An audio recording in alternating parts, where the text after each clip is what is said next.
As the first light of dawn touches the Roman city, the world begins to stir with a gentle, unhurried rhythm. The sky above transforms from deep indigo to the softest shades of amber and rose, painting the tiled roofs and marble columns in hues of warmth and promise. Through the winding streets, past the quiet forums and sleeping shops, citizens emerge from their homes, wrapped in woolen cloaks against the morning chill. They move with purpose, yet without haste, drawn toward a destination that calls to them like a sanctuary. The Thermae, the great public bathhouse that stands as a monument to comfort, community, and the art of rest. These grand structures rise throughout the empire, places where senators and merchants, soldiers and craftsmen all come to shed the weight of their daily concerns. Today, we walk among them, following the ancient paths worn smooth by countless feet, all seeking the same refuge from the world. Listen to the soft shuffle of sandals on stone, the murmur of morning greetings exchanged between neighbors, the distant call of a merchant beginning his day. The air is cool and fresh, carrying with it the scent of baking bread from nearby ovens and the faint aroma of olive oil lamps being extinguished as daylight takes their place. As you move through these streets, you are not merely a visitor, but a participant in a ritual as old as the empire itself, a ritual of renewal, of cleansing, of finding peace within the embrace of warm water and community. The bathhouse awaits, its presence felt long before it comes into view, a promise of warmth and tranquility in the awakening day. And then, as you round a corner where a fountain trickles quietly into its basin, the Thermae reveals itself in all its magnificence. The building rises before you like a temple to tranquility, its facade a masterwork of architectural grace and power. Massive columns frame the entrance, each one carved from pale marble that seems to glow in the morning light. Their capitals adorned with acanthus leaves, rendered in such detail that you might imagine them rustling in an invisible breeze. The walls stretch upward, punctuated by high windows designed to capture the sun's journey across the sky, and the roof curves in elegant arches that speak of engineering mastery and aesthetic beauty combined. Wide steps lead up to the entrance, worn smooth and slightly concave from generations of visitors ascending toward their moment of repose. Other bathers gather here, pausing to adjust their belongings, to exchange greetings, to simply stand and appreciate the grandeur of this space, dedicated entirely to well-being. There is no rush, no urgency in their movements. Some carry small wooden boxes containing oils and streggles. Others hold nothing but arrive as they are, knowing the bathhouse provides all that is needed. The facade itself tells stories. Carved reliefs depict gods and goddesses associated with water and healing, scenes of athletes and philosophers, reminders that the baths serve both body and mind. You notice the way light plays across the stone, creating patterns of brightness and shadow that shift as the sun climbs higher. You notice the sound of water, not yet visible, but audible, a gentle rushing that speaks of fountains and pools within. You notice the warmth that seems to emanate from the very doors, as if the building itself is breathing out comfort and invitation. And you notice your own breathing beginning to slow, your shoulders beginning to drop, as the anticipation of what lies ahead starts to work its magic, even before you cross the threshold. Ascending the steps, you feel the subtle warmth rising from within the building, a gentle thermal embrace that reaches out even to those still in the open air. Each step brings you closer to transition, to transformation, to the letting go of whatever burdens you carried through the streets. The marble beneath your feet is cool but not cold, solid but welcoming, and the very act of climbing these stairs becomes a meditation, a gradual shift from the world of work and worry to the world of water and peace. At the top of the steps, you pass between the columns, their massive presence somehow comforting rather than imposing, like ancient guardians who have watched over countless seekers of rest. Through the wide doorway, the entrance hall opens before you, a space designed to ease the transition from exterior to interior, from the bright light of day to the softer, more diffused illumination within. The ceiling soars above, coffered and decorated with painted panels that draw the eye upward, images of the sea, of rivers, of the life-giving properties of water rendered in blues and greens and whites that seem to ripple and flow even though they are perfectly still. The walls are lined with alcoves and niches, some holding statues of deities, others containing decorative urns and vessels. The floor beneath your feet changes from the rough stone of the outdoors to smooth, polished marble with inlaid patterns, geometric designs that guide visitors deeper into the complex, spirals and waves that echo the element you have come to immerse yourself within. Other bathers move around you, their voices echoing softly in the vast space, but the acoustics are such that even many conversations blend into a gentle murmur, like the sound of a distant stream. No single word is distinguishable, only the soothing rhythm of human connection, of community, gathered for shared purpose. You pause here for a moment, allowing your eyes to adjust, allowing your body to register the change in temperature, allowing your mind to begin releasing its grip on the concerns that seemed so urgent just moments ago. Here in the entrance hall, there is a subtle but profound ritual taking place all around you. The ritual of arrival, of acknowledgement, of preparing to leave the outside world behind. You see it in the way people pause to take a full breath, in the way they unwrap their outer cloaks and drape them over their arms, in the way their faces soften and their gazes turn inward.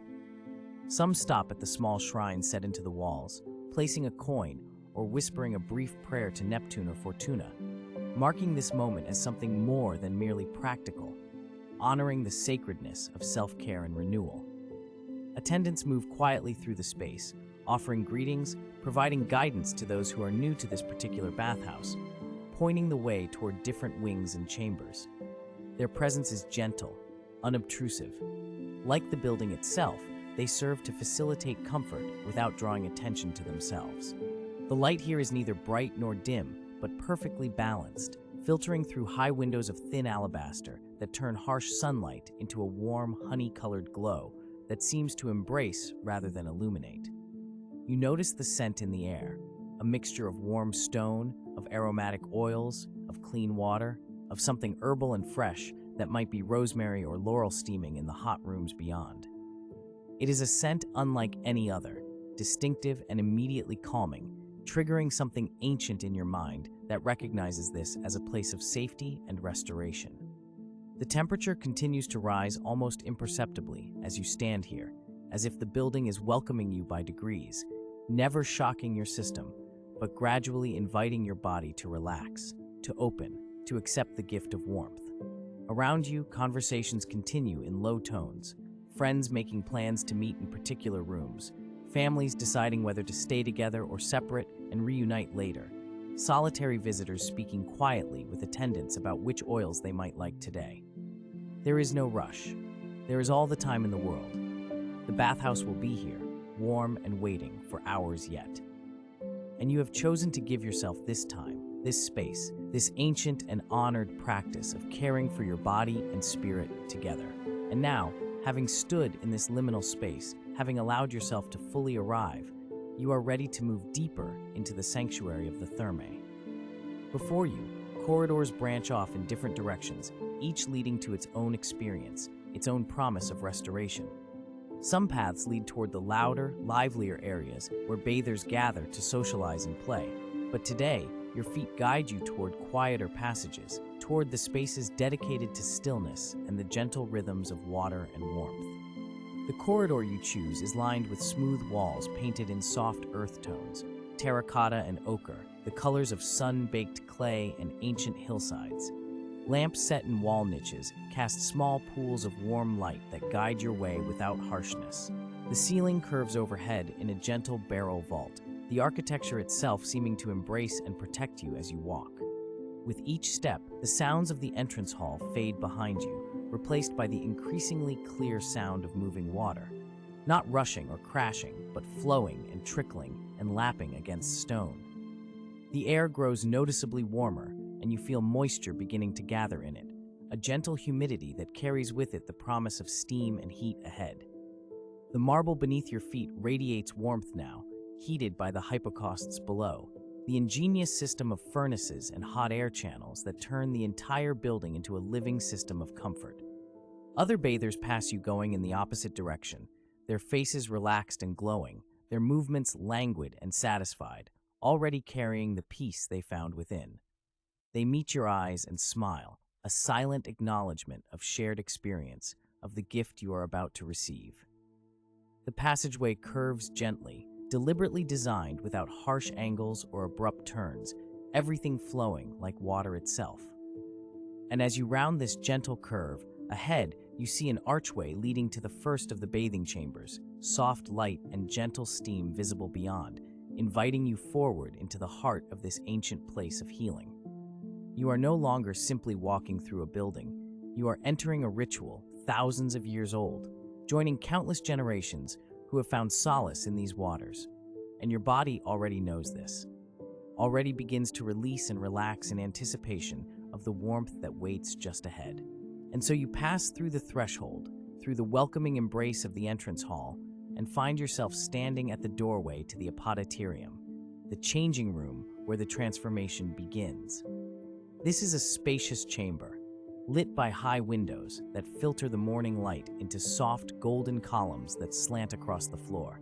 The ceiling rises above you, painted with faded frescoes of swimming dolphins and flowing water, their colors gentled by centuries into shades of dusty blue and muted terracotta. Along the walls, rows of wooden niches wait patiently, each one a small alcove designed to hold the belongings of bathers, cloaks and sandals, tunics and jewelry, all the trappings of the world outside. The air here is warm, but not yet heated, carrying just a whisper of what awaits deeper within, a hint of moisture, a suggestion of warmth, the faint herbal scent of oils and unguents that drift from the bathing chambers beyond. Around you, others move with the unhurried grace of familiar ritual. An elderly man carefully folds his toga, his movements slow and deliberate, each fold precise and practiced. A woman removes her jewelry piece by piece, placing each item gently into her niche, a bracelet, a fibula, earrings that catch the light as she sets them down. No one rushes, no one speaks loudly. There is an understanding here, an unspoken agreement that this is a place of transition, where the pace of the city falls away and the pace of the body takes over. You find an empty niche, running your fingers along the smooth wood worn soft by countless hands before yours. You remove your outer garments slowly, feeling the weight of them, the way they've held you upright and formal in the world beyond these walls. As each piece comes away, you feel lighter, as though you're shedding not just clothing, but expectation, responsibility, the need to be anything other than simply present. The light linen tunic you don now feels like a whisper against your skin, barely there, allowing your body to breathe and prepare for the warmth ahead. You notice how the temperature has already begun to shift your awareness, your skin becoming more sensitive, your breathing deepening slightly, your shoulders dropping almost imperceptibly. This is the beginning of release, the first quiet step into a rhythm that is older than memory, and your body remembers it even if your mind does not. From the Apoditarium, you follow the gentle flow of movement toward an arched doorway that exhales warmth into the cooler air of the changing room. As you cross this threshold, you enter the tepidarium, the warm room, and immediately the world shifts around you. The heat here is gentle, welcoming, not the intense embrace of the hottest chambers, but rather a soft, enveloping presence that greets your skin like a kind hand. The temperature wraps around you, seeping through the thin linen of your tunic, finding your shoulders, your arms, the back of your neck, coaxing your muscles to soften degree by degree. The tepidarium is a generous space, its proportions designed to encourage lingering. The floor beneath your feet is warm, heated from below by the hypocaust system, that ingenious network of channels through which warm air flows continuously, turning the very stone into a source of comfort. You can feel it through your sandals, a steady, patient warmth that rises up through your legs, encouraging your body to settle into a slower rhythm. Around you, the room glows with muted light. Oil lamps flicker in niches carved into the walls, their flames dancing in the moisture-laden air, surrounded by small halos of warmth. The walls themselves are painted in colors that seem to breathe, ochre and burnt sienna, soft terracotta and cream, and adorned with simple geometric patterns that guide the eye without demanding attention. Along one side of the chamber, curved benches of marble invite rest, their surfaces warmed by the heat that permeates everything here. Several bathers sit upon these benches, their bodies relaxed, some leaning back against the walls, others sitting upright but loose, their spines soft, their faces peaceful. Conversation drifts through the air like the warmth itself. Low voices speaking unhurriedly about small matters, daily things, nothing urgent or sharp. A man describes his garden to a companion, listing plants with a rhythm that sounds almost like poetry. Two women discuss a recipe, their words measured and calm, each ingredient given its due consideration. The sound of these voices blends with the other sounds of the room, the soft pad of bare feet on warm stone, the gentle splash of water being poured from a basin, the barely audible hiss of steam rising from the pools that wait in the chambers beyond. You move toward one of the benches and lower yourself onto its surface, and the warmth of the marble comes up to meet you, supporting you with steady, reliable heat. Sitting here in the tepidarium, you begin to notice the subtle ways your body is responding to the heat. Your breathing has slowed, each inhalation drawing in warm, slightly humid air that feels substantial, nourishing, as though you're breathing in comfort itself. Your shoulders have dropped further, releasing tension you didn't realize you were carrying. The tension of walking upright through the streets, of holding yourself in the posture the world expects. Here, those expectations dissolve in the gentle heat, and your body begins to remember its own wisdom, its own preferences for softness and ease. Your muscles, which may have been tight from labor or travel or simply from the unconscious holding patterns of daily life, begin to soften fiber by fiber. You can almost feel it happening, the gradual letting go in your neck, your upper back, your forearms. The warmth works its way into the deeper layers of tissue, encouraging release without force, coaxing rather than demanding. This is not the sudden shock of heat, but the patient, steady influence of temperature that matches the body's own core, creating a sense of equilibrium, of being held at exactly the right degree of comfort. Time here moves differently than it does outside. The urgency that drove the morning's activities has no place in the tepidarium. You watch as other bathers move slowly from bench to basin, pouring warm water over their arms in a gesture that seems both practical and ceremonial.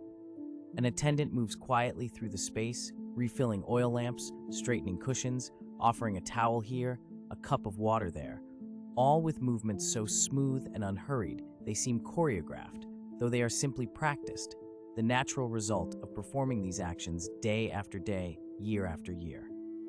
The light continues to play across the surfaces of the room, catching the edge of a bronze fixture, glowing in the pale stone, reflecting from the small pools of water that collect in shallow basins. Everything here is designed for gradual transition, for the gentle preparation of the body and mind for deeper relaxation ahead. You are not rushed toward the hotter rooms. Instead, you are invited to remain here as long as your body needs, to let the adjustment happen in its own time, at its own pace. And so you sit, feeling the warmth, hearing the low murmur of voices, watching the soft movement of light and shadow, and you feel yourself settling more deeply into this experience, this ritual, this ancient practice of honoring the body's need for warmth, for rest, for the simple pleasure of heat and time and gentle company. The longer you remain in the tepidarium, the more you notice the layers of sound that weave through this warm space.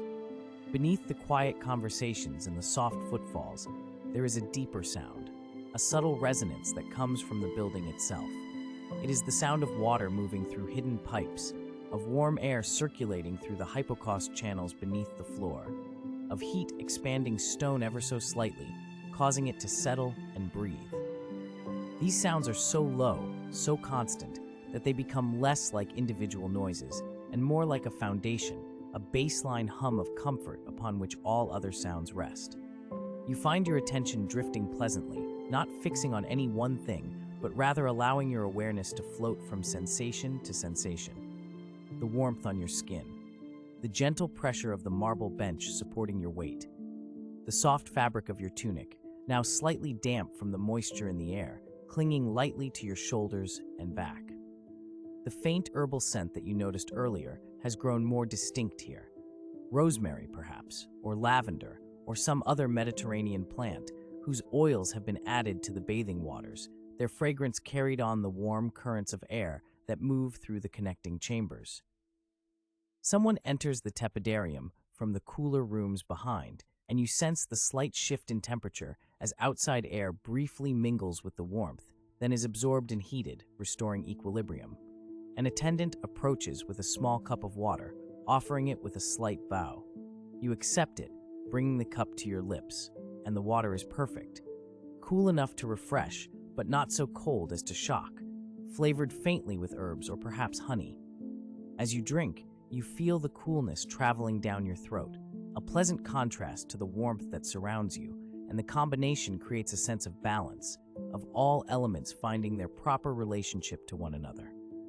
This is what the Romans understood so well, that relaxation is not about a single sensation, but about the interplay of contrasts, the gentle movement between warm and cool, wet and dry, stillness and subtle motion. The tepidarium embodies this wisdom, offering enough heat to relax, but not overwhelm, enough activity to engage the senses, but not to stimulate, enough social presence to feel connected, but not so much as to demand interaction. You can simply be here, in this warm, golden space, feeling your body adjust and release, feeling the rhythm of your breath slow to match the pace of the room, feeling yourself becoming more deeply attuned to the ancient ritual unfolding around you and within you. As you continue to rest in the tepidarium, you become aware of a subtle shift happening within you, a transition from the active process of releasing tension to a state of simple, open receptivity. Your muscles have softened, your breathing has deepened, and now there is just the experience of being warm, of being comfortable, of being held in this space that asks nothing of you except that you allow yourself to receive its gifts. The conversations around you have become even softer, the words less distinct, blending into a gentle murmur that sounds almost like water flowing over smooth stones, constant and soothing. You notice how the Romans moved through this space with such ease, such familiarity, that their actions become almost meditative. The way a man pours water over his forearms with complete attention, the way a woman adjusts her tunic with slow, deliberate care, the way an elderly bather simply sits with eyes closed, face tilted slightly upward toward the warmth, a small smile playing at the corners of his mouth. These are people who understand the value of this time, who have learned not to rush through it, but to inhabit it fully, to let each moment in the tepidarium do its work. And you find yourself doing the same, letting go of any agenda, any sense of needing to move on to the next thing. The hotter chambers will be there when you are ready. The pools and gardens beyond will wait. For now, there is only this, the warm marble beneath you, the gentle heat surrounding you, the soft light playing across painted walls, the quiet company of others engaged in the same ritual of unwinding, of allowing the body its wisdom, its need for warmth and rest. You feel a deep sense of gratitude for this place, for the vision of those who built it centuries ago, understanding that what people need most is not complexity or grandeur, though the bathhouses offer both, but rather spaces that honor the body's rhythms, that provide sanctuary from the demands of the world, that offer time, precious, unstructured time, to simply be warm, be comfortable, be at peace. Your eyelids grow heavy, and you let them close, not falling asleep but entering that pleasant state between waking and dreaming, where the body rests deeply while awareness remains gently present. Here in the tepidarium, in this warm room of gradual adjustment and gentle release, you have found the perfect middle ground, the threshold between arrival and deeper immersion, and you rest here, breathing slowly, feeling the warmth, settling into the ancient rhythms of rest and restoration that have sustained weary souls for generations beyond counting.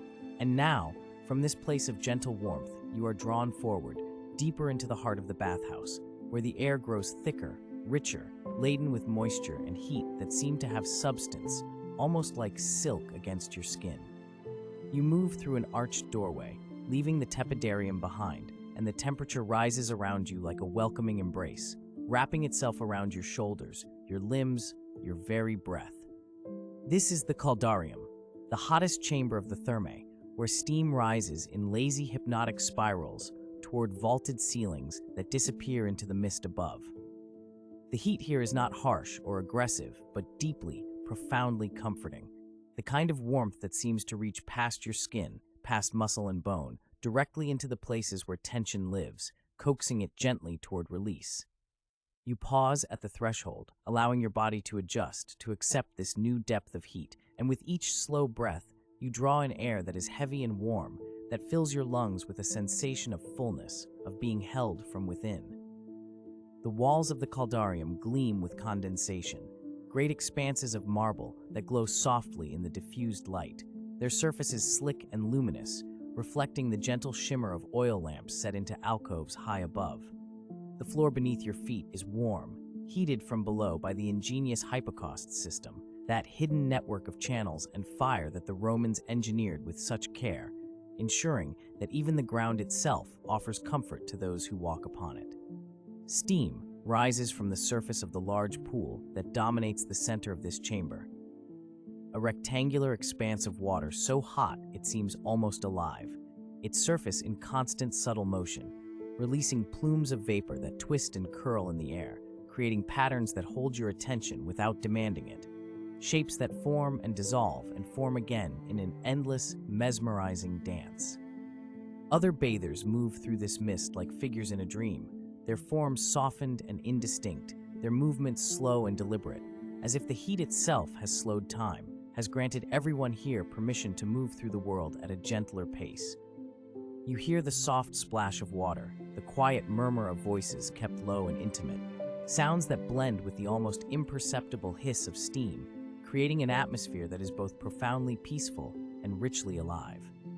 You step forward, moving deeper into the Caldarium, and the heat intensifies with each step, wrapping more closely around you, and you welcome it. You allow it to do its ancient work, the work of softening, of opening, of inviting your body to let go of whatever it has been carrying. The light here is golden and diffuse, filtered through steam and moisture, and it falls gently on the marble surfaces, on the curved edges of the pool, on the faces and forms of those who have come here seeking the same relief, the same surrender to warmth and water that you seek now. This is a place of ritual, but ritual of the most gentle kind, the kind that asks nothing of you except that you be present, that you breathe, that you allow the heat to find its way into every part of you. And so you do, standing here in the threshold of the Caldarium, feeling the warmth seep deeper with every passing moment, feeling your muscles begin to release in ways you had not known they were holding on, and you understand that this is where the true work of the bathhouse begins, here in this chamber of heat and steam, where transformation happens slowly, gently, one breath at a time. You move to the edge of the great pool, and the steam rises to meet you, curling around your face, your neck, leaving tiny droplets of moisture on your skin that catch the lamplight like scattered jewels. The water before you is perfectly clear despite the heat, and you can see the curved steps that descend into its depths, each one visible beneath the surface, outlined in soft shadow.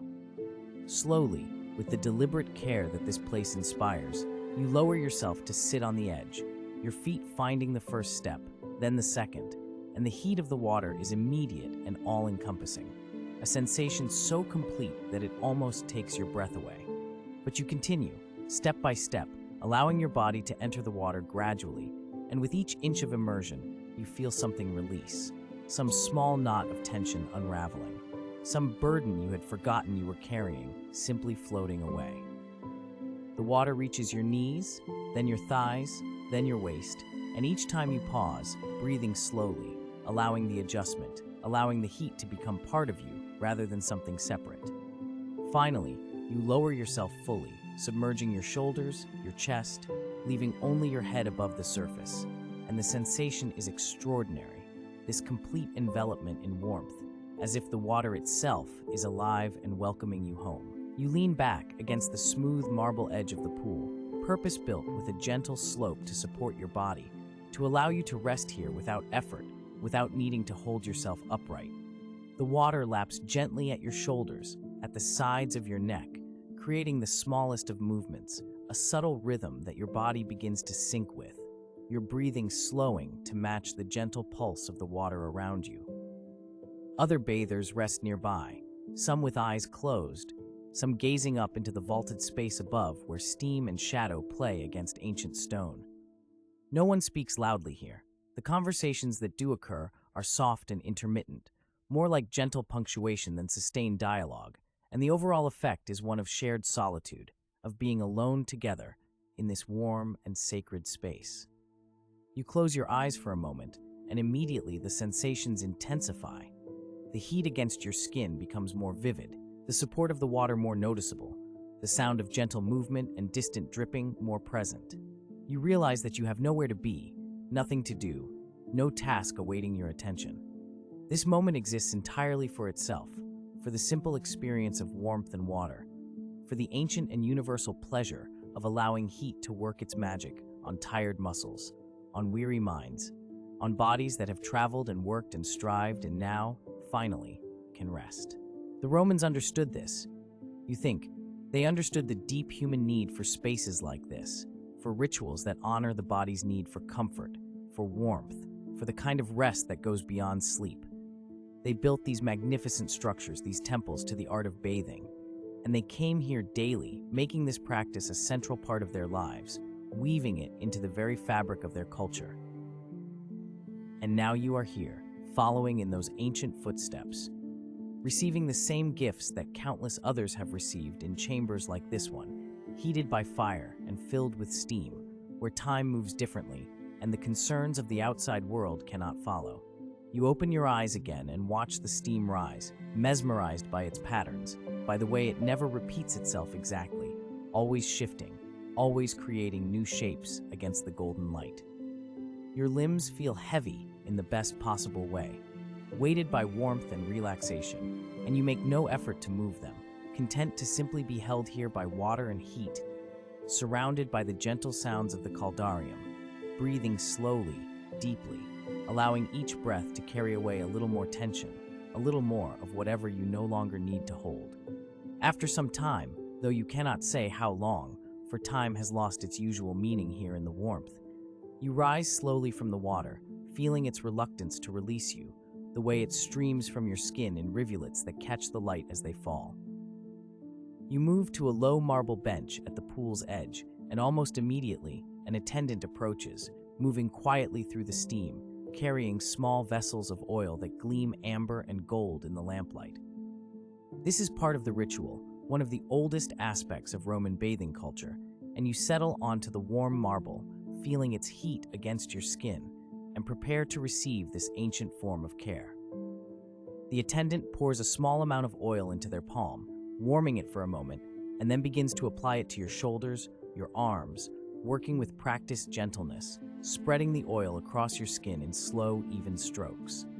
The oil is scented, perhaps with lavender, or rosemary, or some blend of herbs that the Romans favored, and as it warms against your skin, it releases its fragrance into the air around you, adding another layer to the sensory richness of this place. The touch is not demanding, not therapeutic in any aggressive way, but simply present, attentive, helping the oil to spread evenly across your skin, preparing your body for the next stage of the bathing ritual. Your muscles, already softened by the heat of the water, seem to soften even more beneath this gentle attention, and you find yourself breathing even more slowly, sinking even deeper into a state of profound relaxation. Once the oil has been applied, the attendant takes up a strigil, that distinctive Roman tool, a curved blade of metal with a handle, designed specifically for the purpose of gently scraping oil and impurities from the skin. You have seen these implements depicted in ancient art, have perhaps seen actual examples in museums, artifacts of daily life from centuries past, and now one is being used on you, connecting you directly to those ancient practices, to those long ago Romans who stood in chambers just like this one, receiving exactly this form of care. The attendant works slowly, methodically, drawing the strigil along your arm with gentle pressure, and you watch as it removes the oil in smooth, even strokes, taking with it the day's accumulation of dust and weariness, leaving your skin feeling fresh and clean in a way that is deeply satisfying. There is something meditative about this process, something almost ceremonial in its deliberate pace, its careful attention to each part of the body in turn. The sound of the strigil against skin is soft, rhythmic, adding to the layered soundscape of the Caldarium.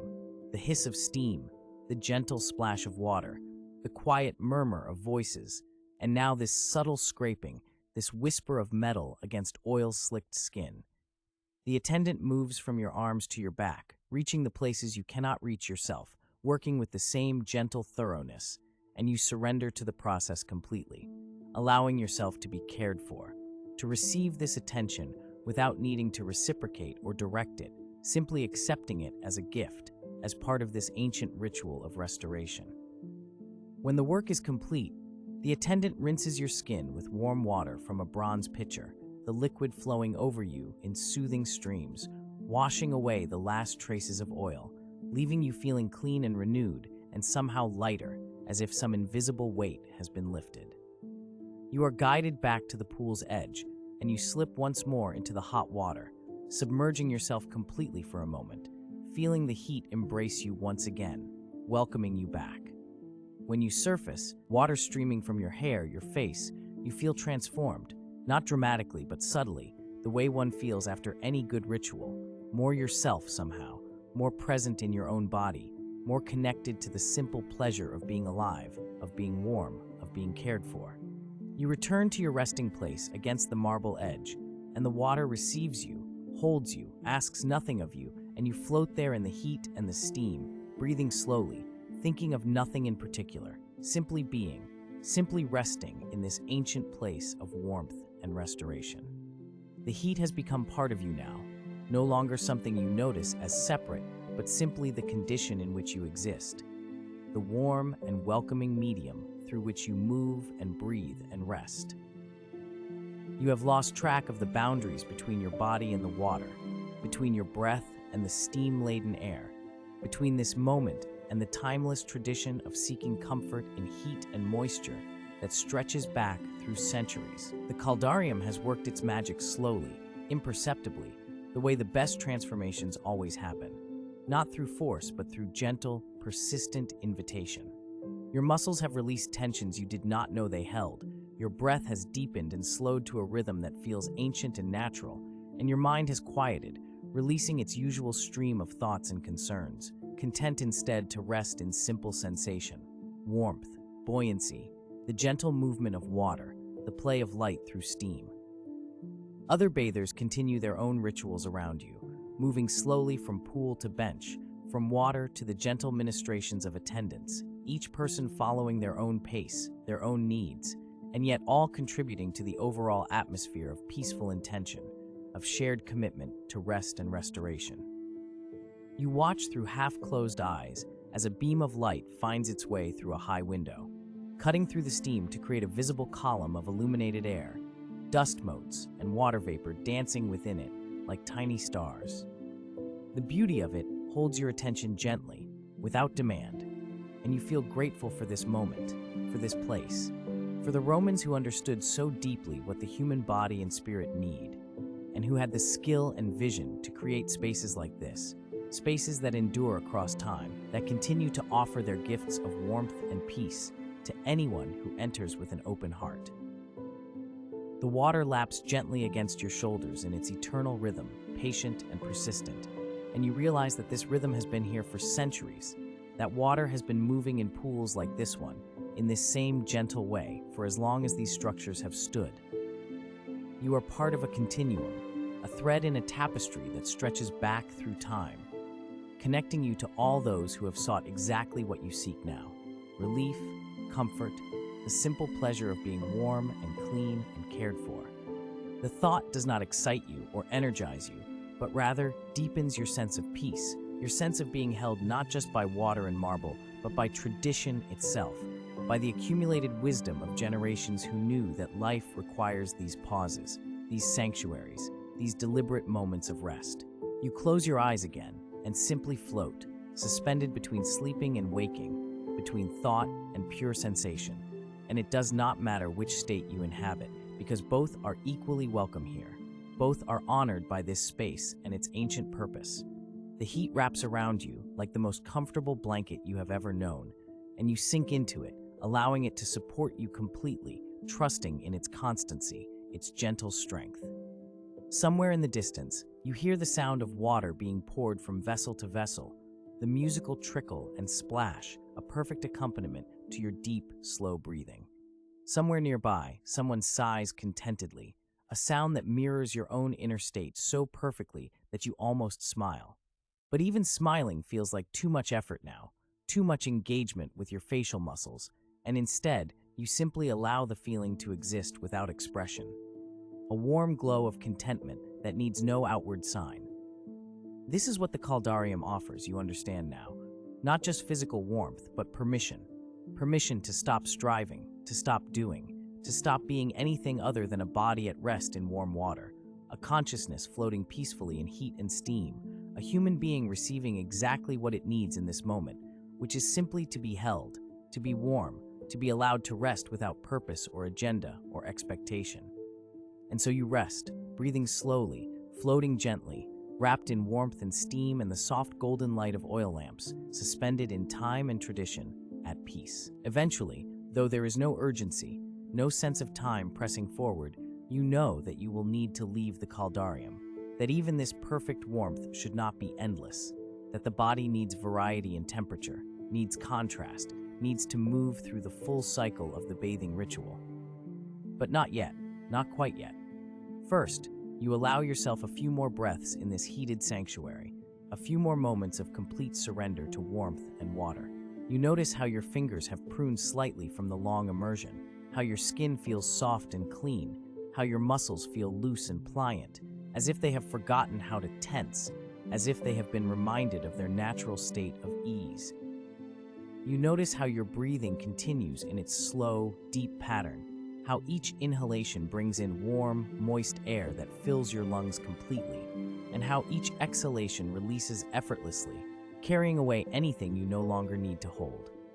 This is the gift of the Caldarium, this deep somatic lesson in release, in letting go, in trusting warmth to do its gentle work.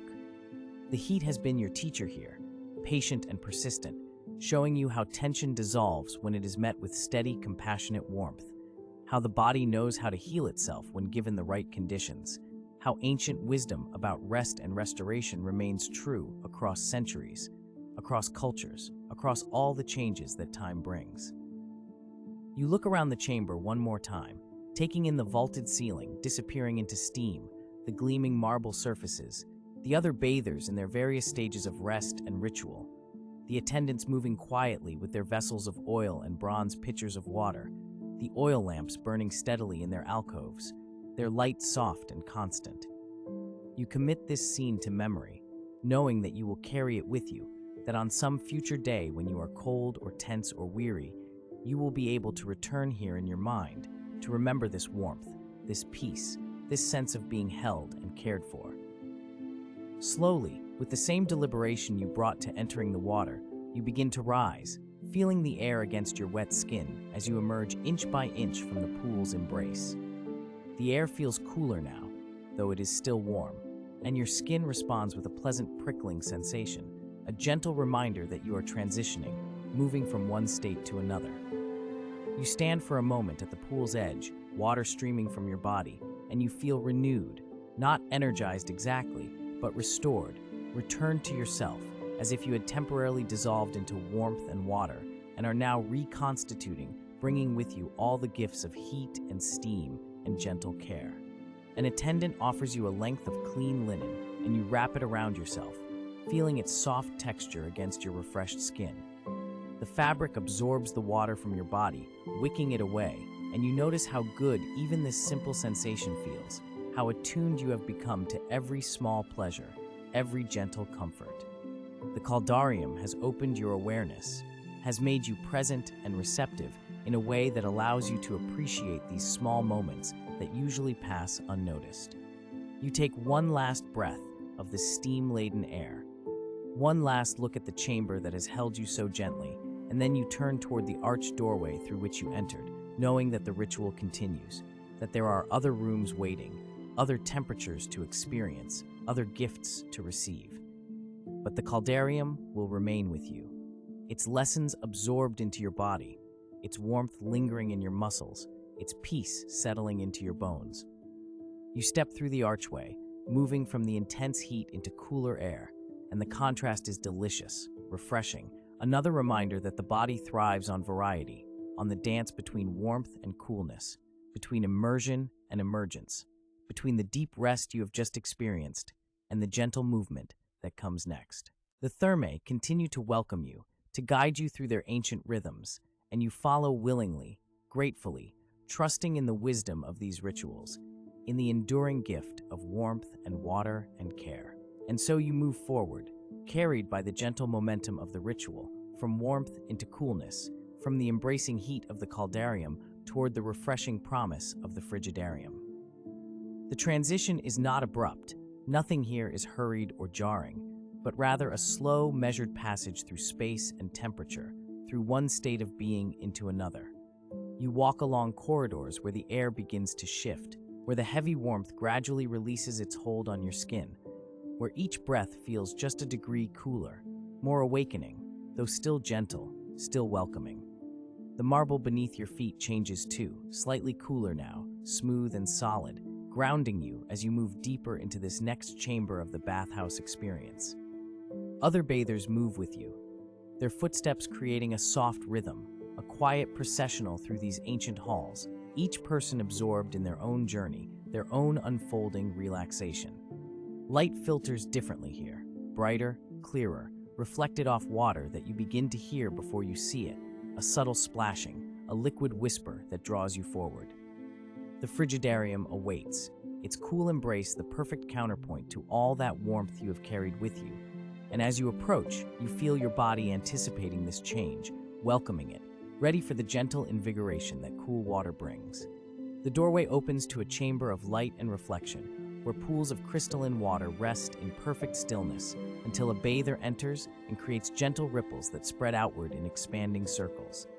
The ceiling soars above, and somehow the air here feels both refreshing and peaceful, cool but not cold, awakening but not startling. This is the careful balance the Romans perfected.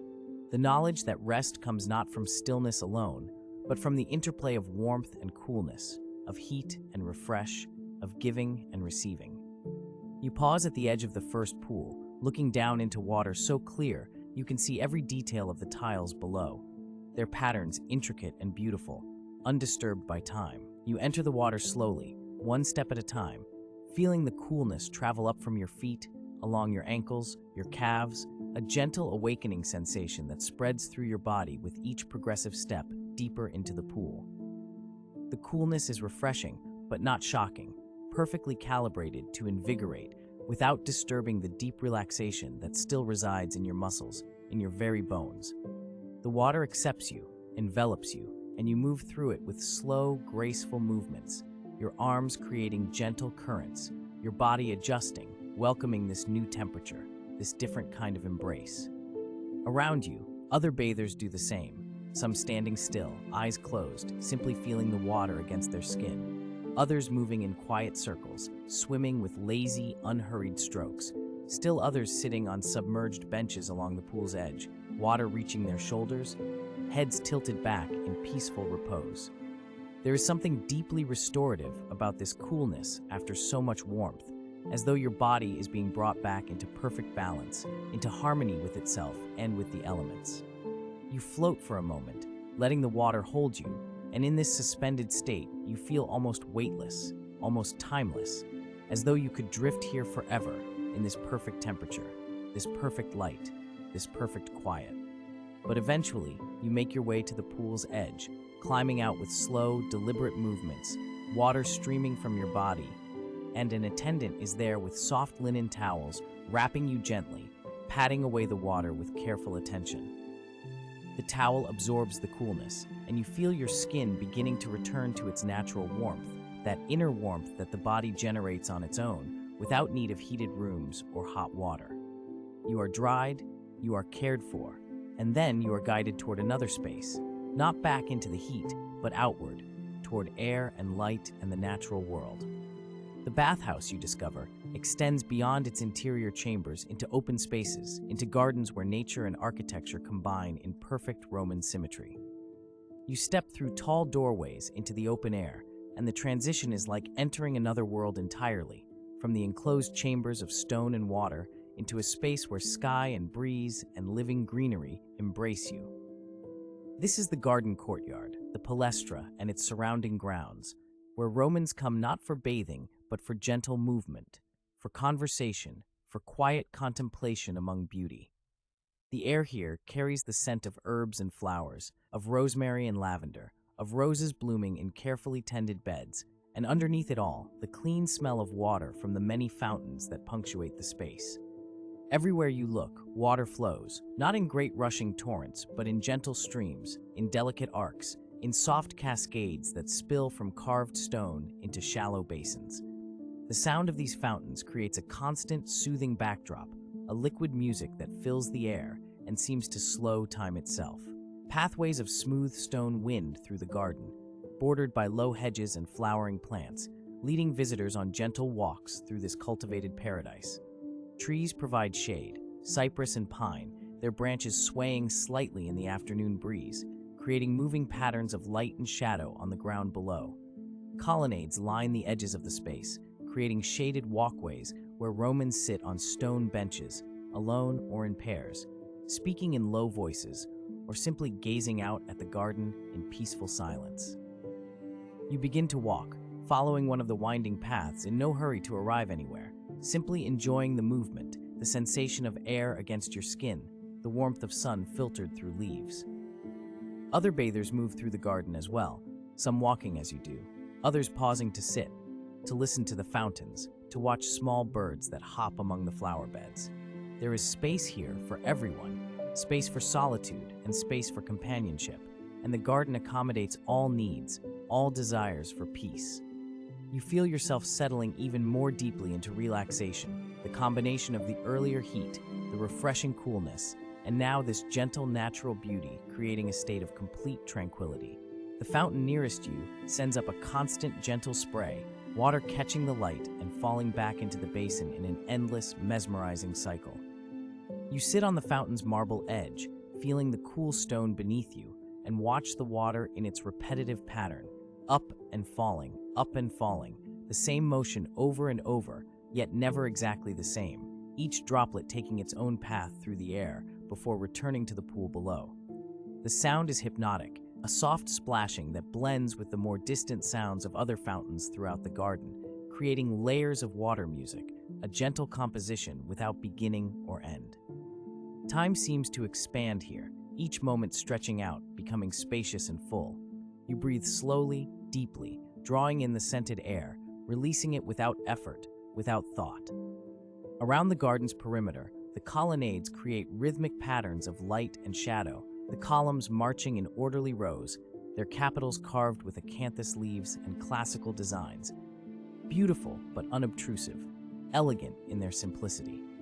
Between the columns, you can see into the shaded walkways where people recline on cushioned benches, where some sleep openly, unashamed of rest, while others read from scrolls or speak in quiet voices with companions. This is a space that honors rest as much as activity, that understands the value of simply being, without purpose or productivity, without agenda. You rise eventually, continuing your slow walk, and the path leads you around the edge of the palestra, the open exercise ground where earlier in the day, Romans might have engaged in light sports or stretching, but which now, in the afternoon's peaceful hours, remains mostly empty, a broad expanse of smooth sand surrounded by shade. A few people move through gentle exercises, slow stretches, meditative movements, nothing vigorous or demanding, and you pause to watch, appreciating the grace of bodies in unhurried motion. The breeze continues its soft passage through the garden, stirring leaves, carrying flower scent, touching your skin with gentle coolness. Everything here speaks of peace, of time suspended, of a world where rest and beauty are honored above all else. You find a place to rest in one of the shaded colonnades, a stone bench softened with cushions, positioned so that you can gaze out at the entire garden, taking in the fountains, the pathways, the trees, the few people moving slowly through the space or sitting in their own chosen spots of tranquility. From here, you can see how carefully this space has been designed, how every element works together to create an environment of peace. The placement of water features to ensure their sound carries throughout the garden, the arrangement of plantings to provide color and scent without overwhelming, the positioning of shade and sun to offer choice and comfort. The Romans understood, deeply and completely, that rest is not merely the absence of work, but a practice unto itself, an art that requires attention, intention, and beautiful surroundings. You lean back against the cushions, feeling the support of the wall behind you, and let your eyes half close, watching the garden through your lashes, seeing it soften into impressions of green and gold, of moving shadows and steady stone. The fountain's sounds continue, endlessly patient, endlessly repetitive, and you let them wash over you, through you, until you are not separate from the sound but part of it, until your breathing matches its rhythm, until you could not say where the water's peace ends and your own begins. Time passes. How much, you cannot say and do not care. The sun moves gradually across the sky, changing the pattern of light and shadow, but the essential quality of the garden remains unchanged, peaceful, beautiful, welcoming. This is what the bathhouse offers in its fullness, not just the cleansing of the body, but the restoration of the spirit, the gift of time outside of time, space outside of the ordinary world. And you accept this gift completely, letting yourself be held by this place, by its ancient wisdom, by its understanding that human beings need beauty and water and rest as much as they need food or shelter. The Thermae cradle you in their traditions, and you rest, deeply and gratefully, in this garden of tranquil pleasures, in this moment that seems to extend forever, in this perfect afternoon of peace. The afternoon light has softened now, transformed into something gentler, something that speaks of endings and quietude. The sun descends toward the western horizon, and the quality of illumination filtering through the high windows of the Thermae shifts from bright gold to amber honey, from clarity to something more like memory. You remain in the garden, in this moment that seemed to extend forever, but now you begin to notice the subtle changes that evening brings to this sanctuary of water and stone. The air grows slightly cooler, a welcome whisper against skin warmed by hours of bathing and rest. Shadows lengthen across the colonnades, pooling in corners, softening edges, creating pockets of deepening blue between the marble columns. The sounds of the bathhouse are changing too. There are fewer voices now, and those that remain speak in lower tones, as if respecting the approach of dusk. Footsteps seem softer against the stone floors. The splashing in the pools becomes occasional rather than constant, gentle rather than vigorous. You sense the Thermae transforming around you, the same beloved spaces taking on their evening character, becoming even more conducive to rest, to reflection, to the slow unwinding of the day. The afternoon of peace is becoming an evening of deeper peace still, and you welcome this transition as naturally as breathing, as simply as closing your eyes and allowing the world to soften around you.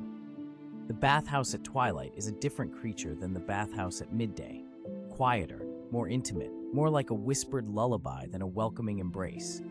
And you are here for it, ready to experience these final hours, ready to witness the Thermae as they settle into their most serene state. The garden around you seems to exhale, releasing the warmth of the day gradually into the cooling air. You rise slowly, unhurried, and begin to make your way back through the familiar spaces, revisiting them now in this gentler light, seeing them anew through the lens of approaching evening, understanding that each moment here is a gift, each sensation a small treasure to gather and hold as you journey deeper into rest. You return to the tepidarium, the warm room where your journey deepened hours ago, and find it transformed by the fading light. The chamber that was bright and welcoming in the afternoon now glows with a softer radiance. Candles have been lit in wall niches, their flames steady and patient, multiplying themselves in the polished marble surfaces. The warm air still embraces you as you enter, but the quality of that warmth seems different now, more intimate, more enveloping, as if the room itself is preparing for sleep. There are only a few others here, figures moving slowly through the gentle heat, their forms softened by steam and shadow. No one speaks above a murmur. The attendants move quietly, refreshing the candles, adding herbs to the braziers so that subtle fragrances drift through the air, lavender and chamomile, rosemary and sage, scents that ease the mind toward rest. You settle onto a warm marble bench, feeling its familiar solidity beneath you, feeling the heat rising gently through the stone. The hypocaust below continues its ancient work, channeling warmth through hollow floors and walls, maintaining this perfect temperature that requires no effort from you, only acceptance. Your muscles, already softened by hours of bathing, release even more deeply. Your shoulders drop, your jaw unclenches, your breathing slows to match the peaceful rhythm of the room. Time seems to pool here, to gather in the warmth like water in a basin, and you float in it without urgency or destination. The flickering candlelight creates gentle patterns on the walls, dancing shadows that never startle, only soothe, moving in ways that the eye can follow without effort, creating a kind of meditation in motion. You watch the patterns shift and flow, and your thoughts become like them, soft, formless, drifting without direction or purpose. There is nothing to solve here, nothing to accomplish. The tepidarium asks nothing of you except that you remain, that you breathe, that you allow the warmth to continue its gentle work. And so you do. You remain, you breathe, you allow. The room seems to breathe with you, a slow inhalation of evening air from the high windows, a slow exhalation of herb-scented warmth into the gathering dusk. You are held here, suspended in comfort, wrapped in warmth, dissolving gently into peace. After a time, and you cannot say how long, for time has become irrelevant, elastic, more felt than measured, you rise and move toward the Caldarium once more. The hot room, the heart of the thermi, where steam became meditation and warmth became prayer. You enter slowly, and the heat rises to meet you like an old friend, enveloping you completely.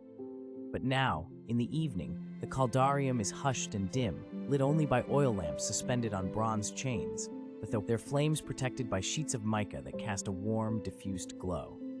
The steam rises in slow spirals, illuminated by lamplight, creating columns of amber and gold that drift upward and dissolve into shadow. The pool of heated water lies still and dark, its surface broken only occasionally by the movement of the few remaining bathers, each lost in their own quiet reverie. You descend the steps into the water, feeling it accept your weight, feeling yourself become buoyant, supported, held. The heat penetrates deeply, reaching muscles you had forgotten were tired, easing tensions you didn't know you carried. You close your eyes and let your head rest against the smooth edge of the pool, marble that has been warmed by centuries of contact with water and human skin, marble that seems to know exactly how to support you. The sounds here are minimal and deeply soothing. The gentle lap of water against stone, the quiet drip from the fountain in the corner, the soft exhalation of another bather somewhere in the steam-filled shadows.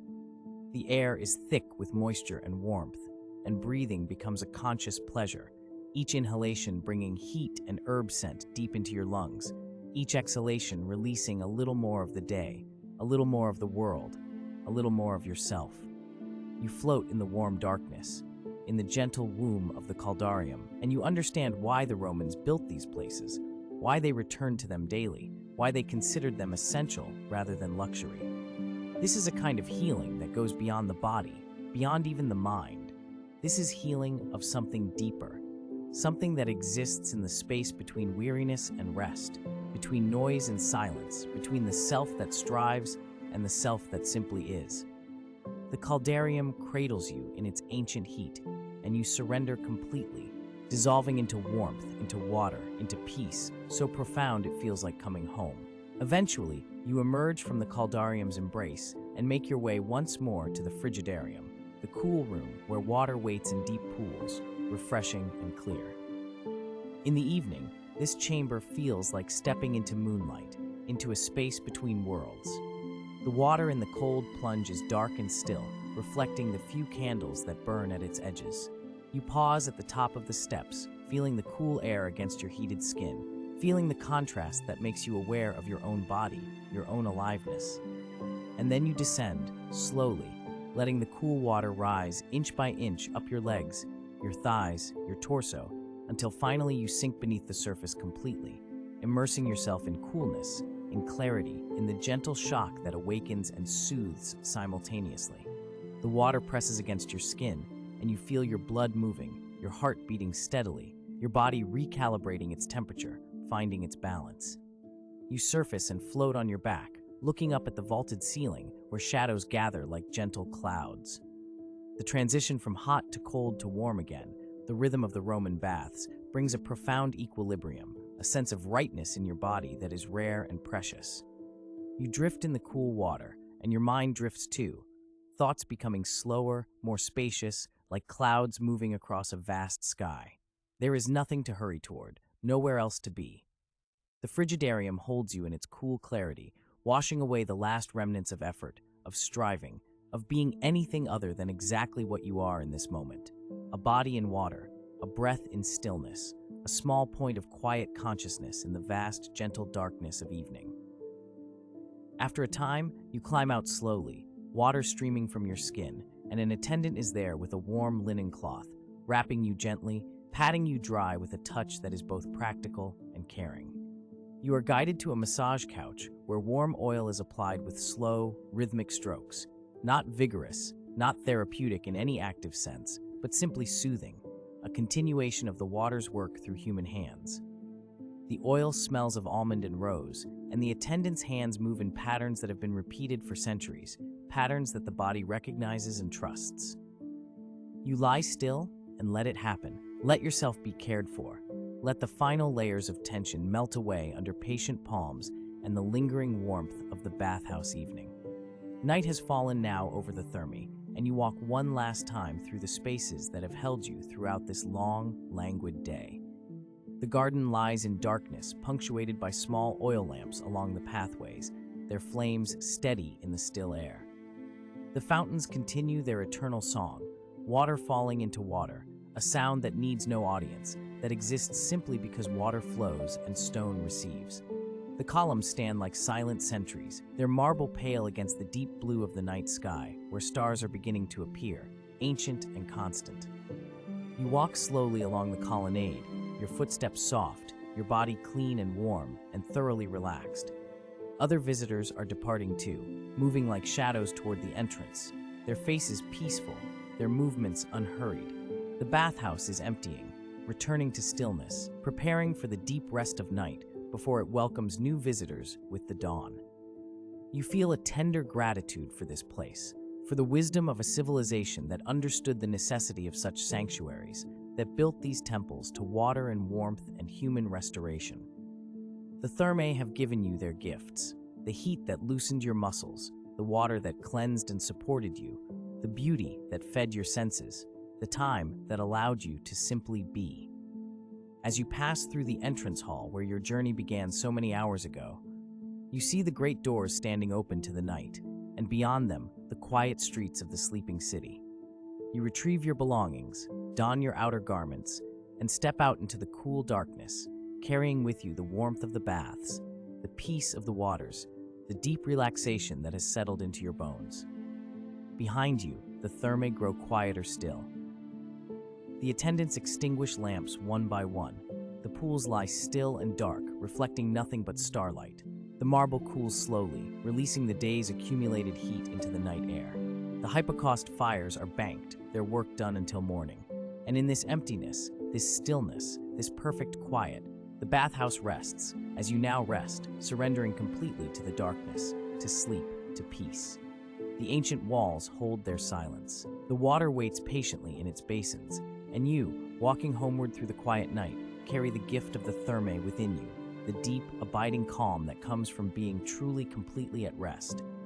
Your eyes grow heavy, your breathing slows, and sleep, like the warm water that held you, rises gently to embrace you, and you sink gratefully into its depths, into stillness, into perfect, peaceful night.